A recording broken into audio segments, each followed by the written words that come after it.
अहिले केही हावा जस्तो पनि भइरहेको अवस्था छ। हाम्रै दाजुभाइहरूबाट कहीँ कतै चाहिँ थोरै छेडखानी भइरहेको जस्तो, आक्रमण गर्न खोजिरहेको जस्तो, कहीँ परिचालित मानसिकताबाट कहीँ त्यो भइरहेको छ। त्यसमा अलिकति बढी चाहिँ किराँत राई समुदायलाई अहिले चाहिँ त्यसको चाहिँ नकारात्मक एउटा चाहिँ प्रभाव परेको, इम्प्याक्ट परेको जस्तो हामीले फिल पनि भइरहेको छ। र त्यसको चाहिँ नि चिरफारको लागि पनि हामीले यो आगामी भदौ 20 र 21 गते हुने 9 जिल्ला अधिवेशनलाई ऐतिहासिक रूपमा चाहिँ हामीले सम्पन्न गर्ने प्रशिक्षणात्मक ढङ्गबाट हामीले यसलाई चाहिँ यहाँ चाहिँ हजारौँको सङ्ख्यामा रहेका राईहरूलाई बिर्ताउन सहभागी गराएर हामीले यो कार्यक्रम गर्न गइरहेका छौँ। तसर्थ हामीले यसलाई चाहिँ थोरै एउटा प्रचारात्मकको हिसाबबाट यसलाई व्यापक गर्ने भन्ने हाम्रो उद्देश्य रहेको छ।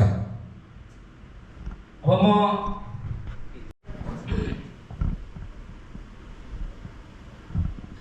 किराँत राई याखा जिल्ला कार्य समिति झापा यो प्रेस वक्तव्य।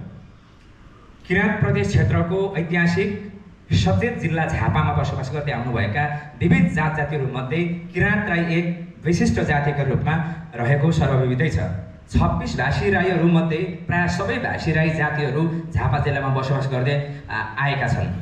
नेपालको जनगणना 2078 को तथ्याङ्क अनुसार करिब 60,000 को सङ्ख्यामा रहेको किराँत राई समुदायको आफ्नै विशेषताहरू रहेको छ।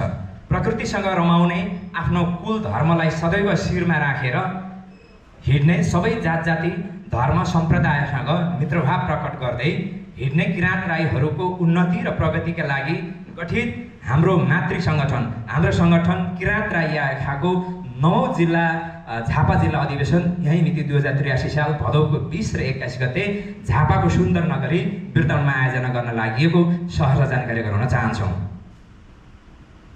झापा जिल्लाको 15वटै पालिका अन्तर्गत विभिन्न स्थानमा गरी 37वटा स्थानमा किराँत राई याखाको प्रारम्भिक समिति अथवा संयुक्त वार्ड समितिहरू निर्माण भई विभिन्न किसिमका रचनात्मक गतिविधिहरू गर्दै आएको पनि अवगत गराउन चाहन्छौँ। गठित सबै समितिहरूले उधौली पर्व हर्षोल्लासका साथ मनाउँदै विभिन्न किराँत राई समुदायका गतिविधिहरूलाई गतिविधिहरू गर्दै भाइचारा र अन्य जातिसँग भाइचारा सम्बन्ध काम गर्दै आएको पनि जानकारी गराउन चाहन्छु। यो पटक किराँत राई याखा झापा जिल्ला समितिले 9 जिल्ला अधिवेशन भव्य रूपमा सम्पन्न गर्न र किराँत राई जातिलाई अझ उन्नति र प्रगति पथमा लैजानका लागि नयाँ समिति निर्माण गर्न लागि छ।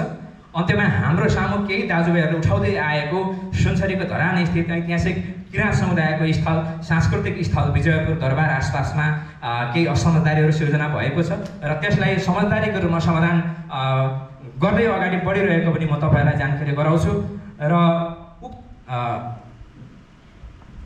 जानकारी गराउन चाहन्छु।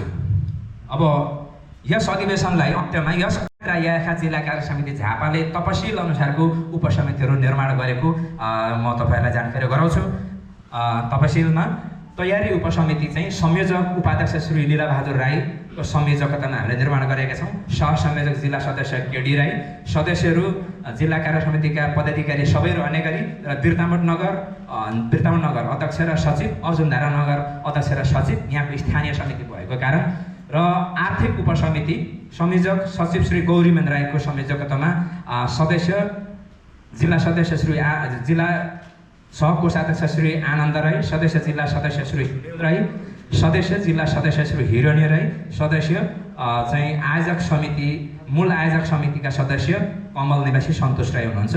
प्रचार प्रसार समिति त्यस्तै गरेर प्रचार प्रसार उपसमिति संयोजकमा हुनुहुन्छ जिल्ला सहसचिव सन्देश राई, त्यस्तै गरेर सदस्यमा चाहिँ श्री राजन साम्पाङ राई, उहाँ चाहिँ किराँत राई पत्रकार सङ्घ झापाको अध्यक्ष हुनुहुन्छ, किराँत राई याखाको भातृ सङ्गठन भएकोले।